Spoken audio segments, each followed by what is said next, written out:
Showbiz की जानिब Pakistani showbiz शख्सियात की जानिब से भारतीय मुसन्निफ और शायर जावेद अख्तर के पाकिस्तान के बारे में मुतनाज़ा बयान पर सख्त रद्द-ए-अमल सामने आ गया।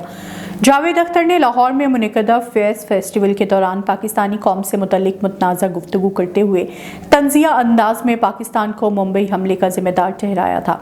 समाजी राब्ते की वेबसाइट ट्विटर पर अपने एक बयान में मारूफ अदाकार शान शाहिद ने भारतीय मुसन्निफ को आड़े हाथों लेते हुए कहा कि इनको गुजरात में मुसलमानों के कत्ले आम के बारे में मालूम है मगर इस पर खामोश हैं और यहाँ मुंबई हमलों के मुल्ज़िमान को ढूंढ रहे हैं।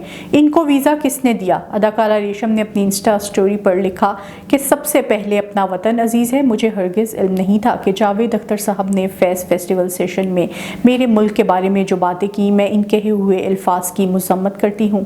पाकिस्तान शोबिज़ इंडस्ट्री की मारूफ अदाकारा मिशाल खान ने कहा है कि इंडस्ट्री में जगह बनाने के लिए अकरबा परवरी का होना ज़रूरी है। मारूफ अदाकारा ने हाल ही में एक निजी टीवी प्रोग्राम में शिरकत की और मेज़बान की जानिब से पूछे जाने वाले दिलचस्प सवालात के जवाब दिए।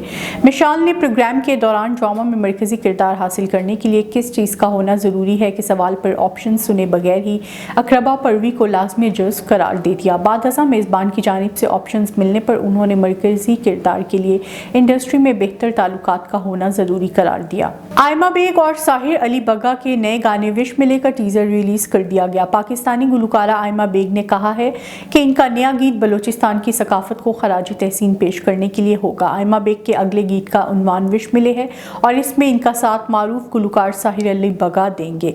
इंस्टाग्राम पोस्ट में आयमा बेग ने लिखा कि इनका अगला गीत पाकिस्तान के सबसे बड़े सूबे बलोचिस्तान की सकाफत के लिए एक खराज तहसीन होगा।